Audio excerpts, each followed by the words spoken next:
మంచిది. మనం ప్రతి నెలలో రెండవ విశ్రాంతి దినములో తైలాభిషేక కూటం జరుపుకోవాలని అనుకున్నాం. కారణం మీ అందరికీ తెలుసు, కొన్ని ఆటంకాలు ఉన్నాయి. వాటిని అన్నిటిని తొలగించుకోవాలంటే ఆత్మకార్యాలు జరగాలన్న ఉద్దేశంతో చేస్తూ ఉన్నాం. నెలకి ఒక 5గురికి కానీ చేద్దామని అనుకుంటున్నాను. ముందు పురుషులు యవనస్తులు అందరూ అయిపోయిన తర్వాత మరి పెద్దవారికి కూడా చేద్దాము, తర్వాత స్త్రీలకు కూడా చేద్దాము. అందరికీ మరి బాగుండాలన్న ఉద్దేశంతో ముందుగా పురుషులకి అవసరత ఉంది. ఆ విషయాన్ని బట్టి ముందట అలాగ చేయటానికి ఇష్టపడతా ఉన్నాను. అవన్నీ జరగటానికి మీరందరూ కూడా సహకరించాలి. తోసుకొని రావద్దు. అందరికీ ప్రేయర్ ఆయిల్ రాస్తాను, కానీ అభిషేకం మాత్రం ఒక 5గురికి కానీ 7గురికి కానీ చేస్తానికి మరి నిశ్చితపడతా ఉన్నాను. మరి ఆ విధంగా మళ్ళీ జనవరి 2వ శనివారం నాడు విశ్రాంతి దినంలో మళ్ళీ 7గురికి చేద్దాం. అలా ప్రతి నెలలో ఒక 7గురికి అభిషేకం చేద్దాము. అభిషేకం వల్ల కలిగేటువంటి పనులు ఈ మధ్యకాలంలో ఈ రోజు నుంచి నేర్చుకుందాం, ధ్యానం చేద్దాం. దేవుడు సమూయేలుతో చెప్పాడు, నీవు నీ కొమ్మును తైలముతో నింపుకొని యెషయి కుమారుల్లో ఒకని అభిషేకించమని దేవుడు సమూయేలు గారికి చెప్పాడు.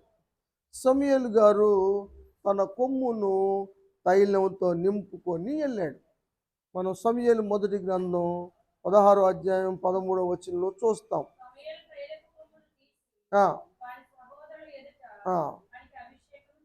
దావీదుకి ఆ తైలపు కొమ్ములో ఉన్నటువంటి తైలముతో అభిషేకించాడు.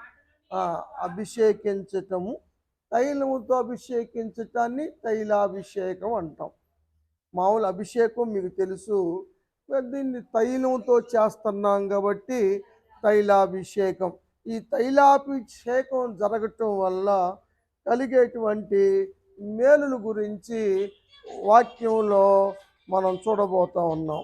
వాక్య ధ్యానంలో మనం జ్ఞాపకం చేసుకుందాం. అసలు చూడు, ఈ తైలాభిషేకాన్ని మరి ఈరోజు మనం జరుపుకుంటా ఉన్నాం. ఇది జరగటానికి దేవుడు కృప చూపాలి.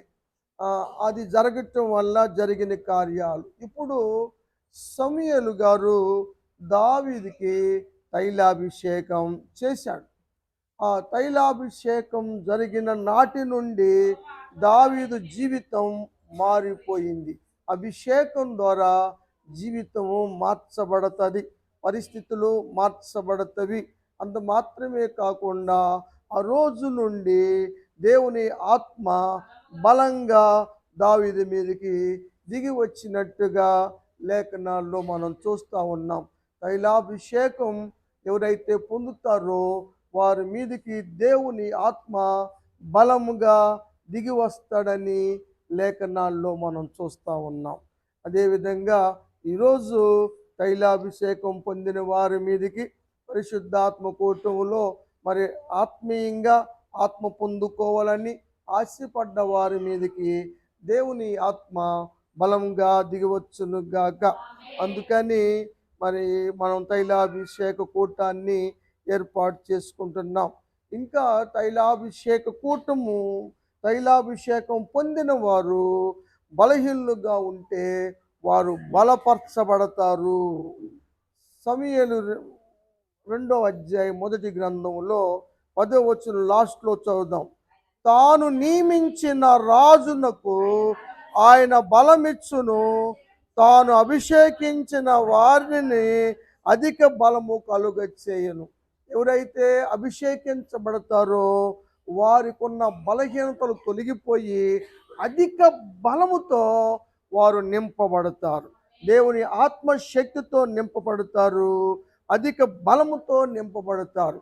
అందుకని బలహీనులుగా ఉన్నవారిని, సాతాను బలహీనపరుస్తున్న వారిని మరి బలపరచటం కోసం ఈరోజు మనం తైలాభిషేక కూటాన్ని జరుపుకుంటా ఉన్నాం అన్నమాట.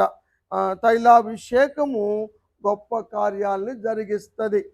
దావీదు తైలాభిషేకం పొందిన కాడ తర్వాత సాతాను వెరపించినటువంటి సౌలులోని యొక్క దురాత్మను పారగొట్టడానికి, ఎల్లగొట్టడానికి దేవుని ఆత్మ కార్యం జరిగించాడు.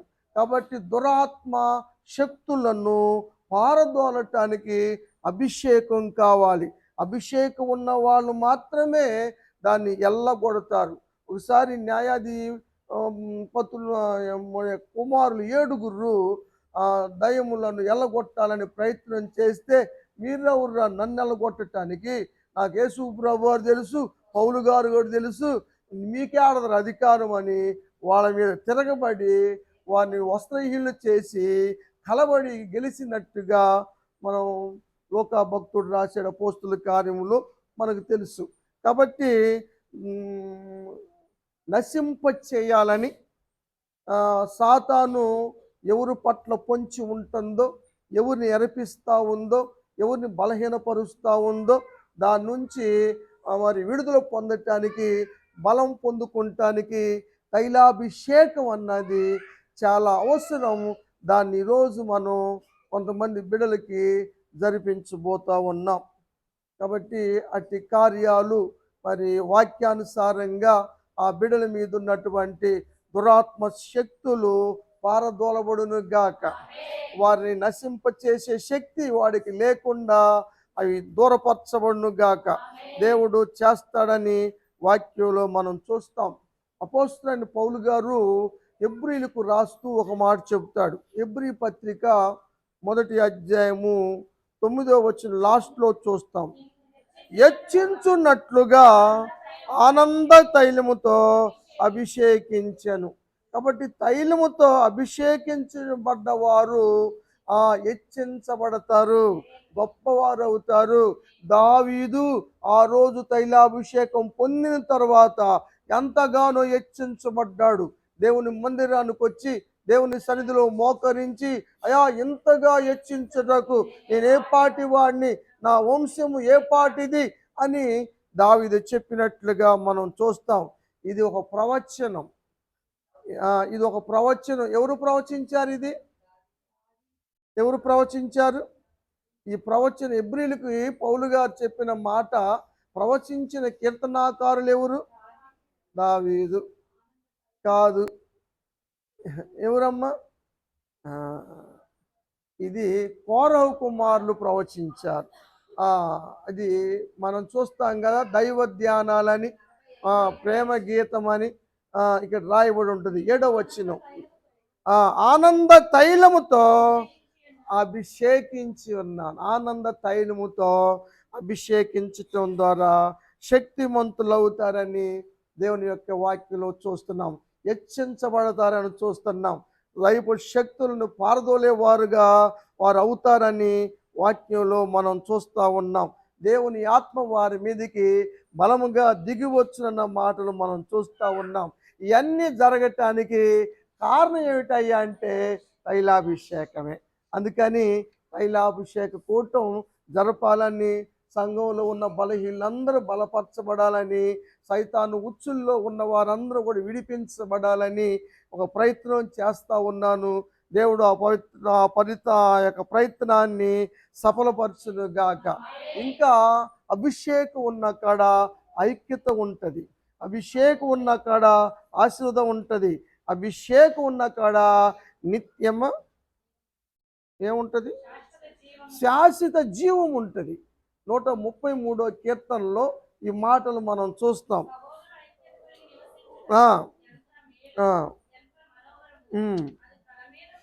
ఈ ఐక్యత అన్నది ఎలాంటిదంటే అహరోను తల మీద పోయబడిన పరిమళ తైలము వంటిది. ఆ తైలము, అభిషేకము ఏడకెళ్తుంది? గడ్డంతో ఆగిపోలా, నోటి పెదాల దగ్గర ఆగిపోలేదు.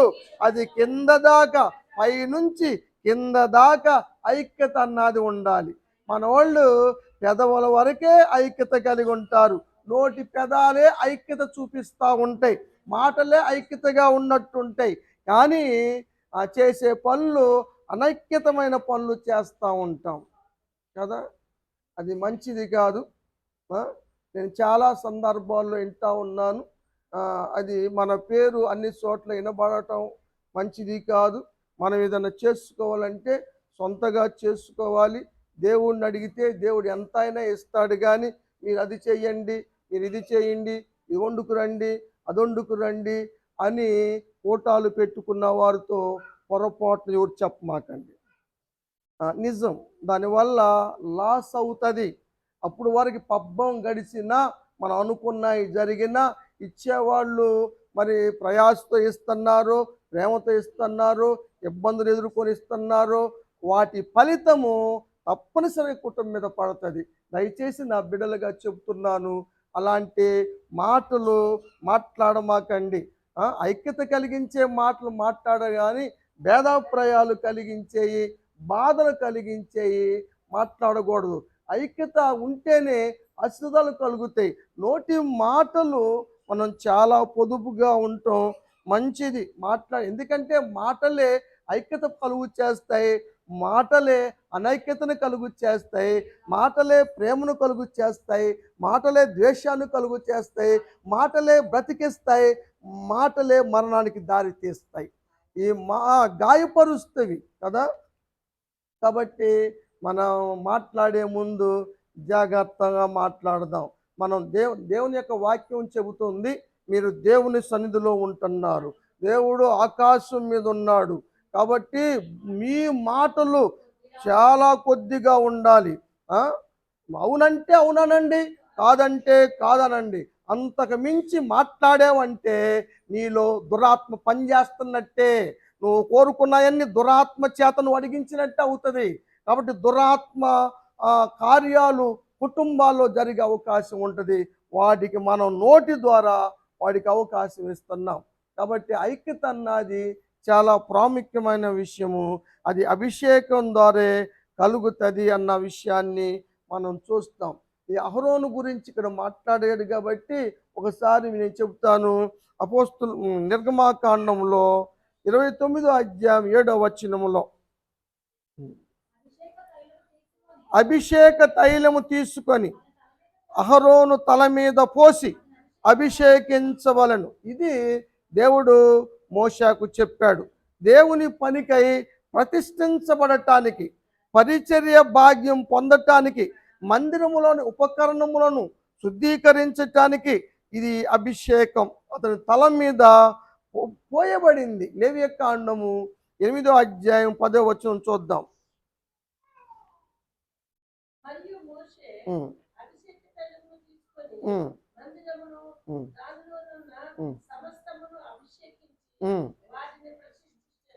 ప్రతిష్ఠే ముంచే ముందు అభిషేకం అన్నది జరుగుతుంది. దేవునికి ప్రతిష్ఠిస్తున్నాను ఇది. అందుకనే పెద్దలు చెప్పిన, అందరు అనుకున్న మందిరంలోని సామాన్ని మీరు కొనిచ్చినవి అయినా సరే, మీరు తెచ్చినవి అయినా సరే, వాటిని ఇళ్ళకి తీసుకెళ్ళకూడదు కదా. చాలామంది తీసుకెళ్తా ఉన్నారు. ఎందుకంటే మిగిలిపోయిన ఆహారం తీసుకెళ్తానుకో, సాంబార్ రసం పోసుకుంటానుకో, లేకపోతే అన్నాలు పట్టుకెళ్తానుకో, ఏదో ఒక విధంగా మందిరం యొక్క ఉపకరణాలు సొంత పనులకు వినియోగించుకుంటున్నారు. ఇక్కడ ఉన్నంత వరకు వినియోగించుకోండి, అంతకు మించి మాత్రం మీకు మంచిది కాదు కదా. ఈ ప్రతిష్ఠించబడ్డవి. ఎందుకంటే మందిరములో అపవిత్రత జరగదు, కానీ ఇళ్ళ దగ్గర మనం సంసార జీవితాలు తాగుతూ ఉంటాయి, అపవిత్రతలు ఉంటాయి. అందుకని మళ్ళీ ఆ పాత్ర ఈ మందిరంలో ఉండాలి, దేవుని సన్నిధిలో తీసుకురాబడాలి, అక్కడ పెట్టాలి. కాబట్టి ప్రియమైన దేవుని బిడ్డలారా, మిమ్మల్ని బాధపరచాలని చెప్పటం కాదు, కానీ దాని పవిత్రతను మీరు గుర్తించాలని చెప్తున్నా.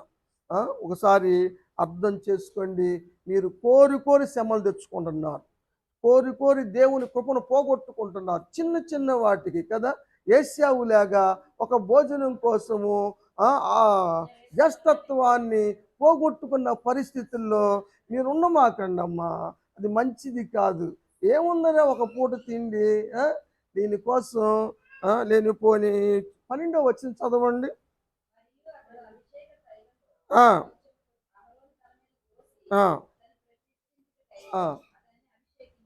అభిషేకించాడు అహరోన్ని కూడా. ఈ మాటనే కీర్తనాకారుడు రాశాడు, మనం చూసాం. కాబట్టి అహరోను తల మీద పోయబడిన అభిషేకం ఎక్కడి దాకా ఉందంటే కింద అంగీల అంచు దాకా దాటింది. అలా ఉండాలి అభిషేకం. మాటల వరకే కాదు కదా. ఆ, మాటలు 100 చెబుతారు కదా, మాటలోళ్ళే చేతలోళ్ళు తక్కువ. కాబట్టి అది మంచిది కాదు అన్న సత్యాన్ని మీరు గమనించాలి. ఇంకా అభిషేకం ద్వారా ఆ, ఘనత కలుగుతుంది. హెచ్చింపే కాదు, ఘనత కలుగుతుంది, జ్ఞానం కలుగుతుంది, సమర్థత కలుగుతుంది. ఇవి అభిషేకం ద్వారా జరుగుతాయి. మోషే అంటాడు దేవునితో, అయ్యా మరి నన్నేమో వాగ్దాన భూమికి వెళ్ళొద్దన్నావు, తర్వాత ఈ ప్రజలు మరి కాపురు లేని గొర్రెలుగా ఉంటారు కదా, ఒక సమర్థుణ్ణి నియమించయ్యా అని మోషే దేవుడిని అడిగితే దేవుడు చెప్పాడు. ఆత్మ పొందుకున్నాడు యెహోషువ గురించి చెప్పిన మాట మనం చూస్తూ ఉన్నాం. పరిశుద్ధాత్మ లేకుండా పరిచర్య చేసేవాళ్ళు పరిచర్యలు ఫలభరితంగా ఉండవు. ఏదో నాకు నాకు పాటలు వచ్చినాయి, నాకు వాక్యం వచ్చింది, లేకపోతే నాకు ఏదో వచ్చింది అనుకొని సంచలించుకొని వెళ్ళి పరిచర్య చేస్తే అది ఆశ్రయించబడుతుందా అంటే అది జరిగేది కాదు. దేవుని చిత్తము లేకుండా, దేవుని ప్రణాళిక లేకుండా, దేవుడు అభిషేకించకుండా ఆ పరిచర్యలు ఆశ్రయించబడవని వాక్యంలో మనం చూస్తూ ఉన్నాం.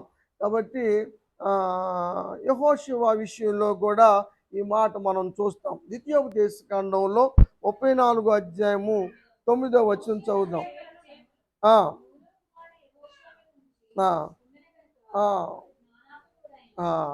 దైవజనుడు ఆత్మ పొందుకున్నాడు కాబట్టి ఆత్మశక్తి కరెంటు శక్తి లాంటిది. కాబట్టి వాళ్ళు ఎవరైతే చేయబెడతారో వాళ్ళ మీదకి ఆత్మ వస్తుంది. మోషేలో ఉన్న ఆత్మశక్తి 70 మందికి పోయింది. అలా ఉన్న మోషేలో ఉన్న ఆత్మశక్తి యెహోషువ మీదకి రావటం వల్లే ఆయన కొన్ని జయించగలిగాడు, సమర్థుడయ్యాడు, భూమిని వాగ్దాన భూమిని పంచిపెట్టగలిగాడు, చేర్చగలిగాడు అన్న విషయాలు మనకు తెలుసు. కాబట్టి ఈరోజు మరి అభిషేకం పొందే వారి మీద మరి దేవుడు తన హస్తాన్ని ఉంచునుగాక. నా హస్తంలో ఆయన హస్తాన్ని ఉంచునుగాక.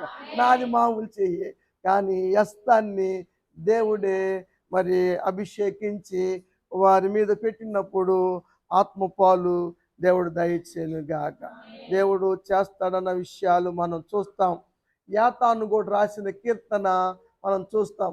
యాతాను తన గురించి తాను రాసుకోలేదు, కానీ దావీదు గురించే దేవుణ్ణి కొన్ని అనుమానాలు ప్రశ్నించాడు యాతాము 89వ కీర్తనలో. అయితే అంత చదవక్కర్లేదు, కానీ 20వ వచనం చదువుదాం. దేవుడు అన్న మాటలు రిపీట్ చేస్తున్నాడు. నా పరిశుద్ధ తైలముతో నేను దావీదును అభిషేకిస్తాను. అభిషేకించబడ్డ వారికి దేవుడు ఎల్లవేళలా తోడై ఉంటాడు. ఎడతెగక దేవుని బాహుబలము అతన్ని బలపరుస్తూ ఉంటుంది. ఏ శత్రువు, ఏ దురాత్మ అతని ముందు నిలవలేదు, జయం పొందలేదు, ఓడిపోతాయి. సైతాన్ని దేవుడు తన కాళ్ళతో చితక తొక్కించేటువంటి శక్తిని ఇస్తాడు. అంతేకాదు వారు కొమ్ము కూడా నిత్యము హెచ్చించబడుతుంది. అతని విరోధులను దేవుడు పడగొడతాడు, పగవారిని మొత్తుతాడు, వారికి కృప చూపి హెచ్చించును అని 24 వచనాల దాకా ఉన్న వాక్య భాగంలో మనం చూస్తూ ఉన్నాం. కాబట్టి అభిషేకించటం వల్ల దేవుడు తోడుగా ఉంటాడు, బాహుబలము తోడుగా ఉంటుంది, బలపరచబడతారు, శత్రువుల మీద జయం కలుగుతుంది, హెచ్చించబడతారు, విరోధుల్ని దేవుడు కూల్చేస్తాడు, పగవారిని మొత్తుతాడు, దేవుడు కృప చూపుతాడు, హెచ్చిస్తాడు. ఇవన్నీ కేవలము అభిషేకం ద్వారా, తైలాభిషేకం ద్వారా వారు పొందుకుంటారు అన్న సత్యము వాక్యము తెలియచేస్తూ ఉంది. ఇవి ఈరోజు అభిషేకం పొందుకునే వారికి దేవుడు అనుగ్రహించును గాక. నూనె రాయించుకున్న వాళ్ళకి రాకూడదని కాదు, కానీ మీకు ఇది అర్థం అవటానికి చెబుతున్నా. ప్రతి ప్రతి విశ్రాంతి దినములో మనం పరిశుద్ధాత్మ కూటం జరుపుకుంటాం. ఆత్మ పొందుకున్న వాళ్ళు మరి ఉన్నారు, వరాలు పొందుకున్న వాళ్ళు ఉన్నారు, కృపావరాలు వచ్చినాయి, తలాంతులు వచ్చినాయి, దర్శనాలు వచ్చినాయి. ఇవన్నీ కూడా దేవుడు సంఘంలో ఇచ్చినట్టుగా మనం చూస్తాం. ఇంకా 105వ కీర్తనలో ఒక మాట ఉంది, 14వ వచనం.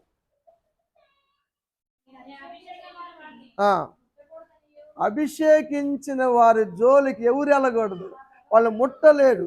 సైతాను కూడా అభిషేకించబడిన వారిని తాకటానికి భయపడతాడు, దూషించటానికి భయపడతాడు. పేతురు రాస్తాడు, మహాత్ములు సైతం దూషించటానికి దేవదూతలే భయపడ్డారు కదా, వాళ్ళని దూషించలేరు కదా.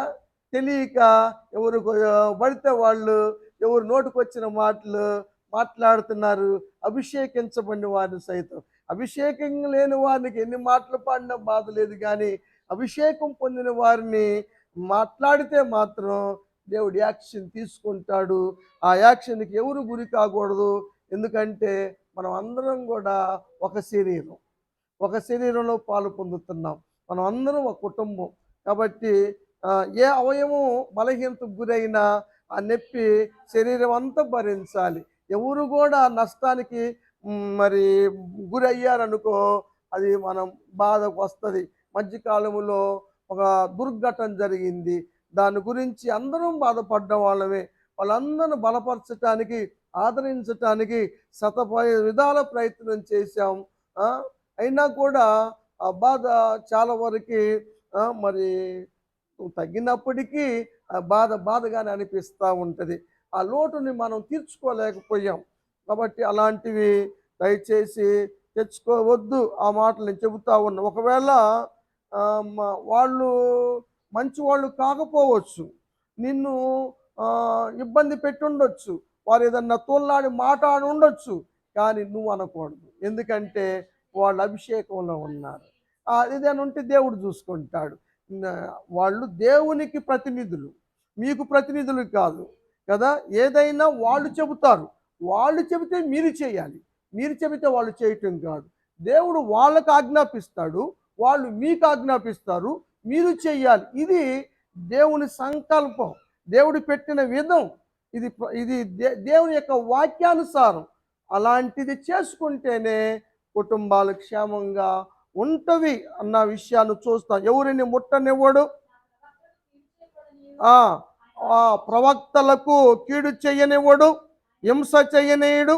అవసరమైతే వాడు రాజు అయినా సరే, ఎంత రుస్తువైనా సరే, రాజునైనా సరే గద్దిస్తాడు. ఎరా నా అభిషక్తుని జోలికి వెళ్తావా అని రాజును సైతం గద్దిస్తాడు. నువ్వు ఎంతటోళ్ళైనా సరే, నీ పోస్ట్ ఎలాంటిదైనా సరే, నీ గొప్పతనం ఎంతైనా సరే, దైవజనుల జోలికి వెళ్తే దేవుడు ఊరుకోడు. ఎందుకంటే వాళ్ళ మీద అభిషేకం ఉంటుంది. సౌలు దుర్మార్గుడే, దావీదును చంపటానికి అపకారం చేయటానికి వస్తున్నవాడే, కానీ దావీదు సౌలు ఏదైనా చేయటానికి భయపడ్డాడు. కారణం ఏంటంటే దేవుణ్ణి బట్టి. 24వ అధ్యాయం చూద్దామండి. 1 సమూయేలు గ్రంథం 6వ వచనం. ఎవరు? సౌలు దేవుని చేత అభిషేకం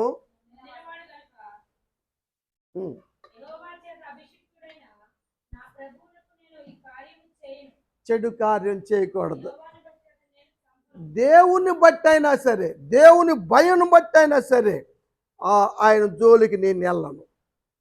వాడు నన్ను ఎంతో ఇసిగిస్తున్నాడు, వెంటాడుతున్నాడు, ప్రయత్నిస్తున్నాడు, అయినా సరే నేను నా చేతికి చిక్కినా కూడా చదువమ్మ 6-7 దాకా చదవరా. 24వ అధ్యాయం.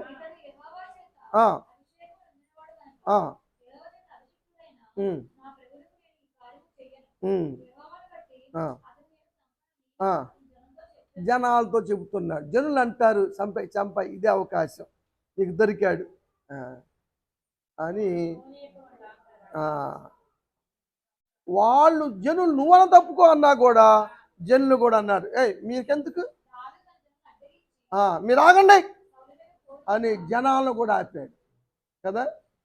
ఆ, కాబట్టి ప్రియమైన దేవుని బిడ్డలారా, వాక్యము నేర్చుకుంటున్నాం, బైబుల్ చదువుతా ఉన్నాం, ఎన్నో సంవత్సరాల ముట్టి వాక్యం తెలిసిన వారంగా ఉన్నాం.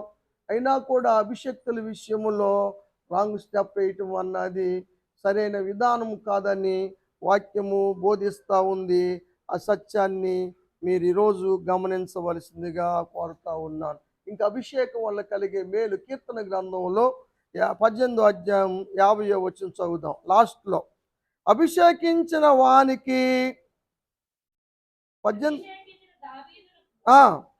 అతని సంతానమునకును నిత్యము కనికరము చూపును. నువ్వు గాని అభిషేకించబడితే నీ సంతానం నిత్యము కనికరించబడతది.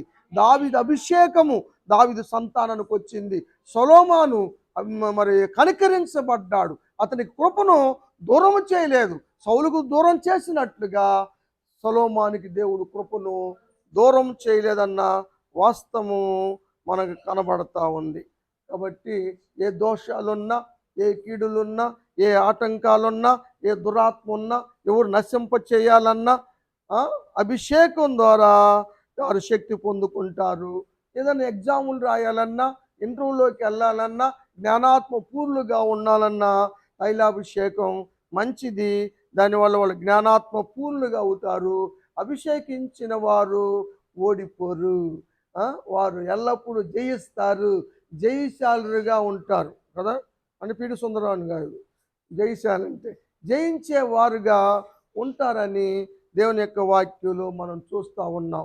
ఈ వాక్యాన్ని ప్రకారంగా దేవుడు ఈరోజు అభిషేకించబడే వారిని తన ఆత్మతో అభిషేకించును గాక. ఈ పలకబడి అన్నీ కూడా వారు పొందుకోవటానికి దేవుడు కృప చూపును గాక. టైం అయింది, అందరూ లేచి మరి పాట పాడదాం, పరిశుద్ధ ఆత్మ కూటం జరుపుదాం.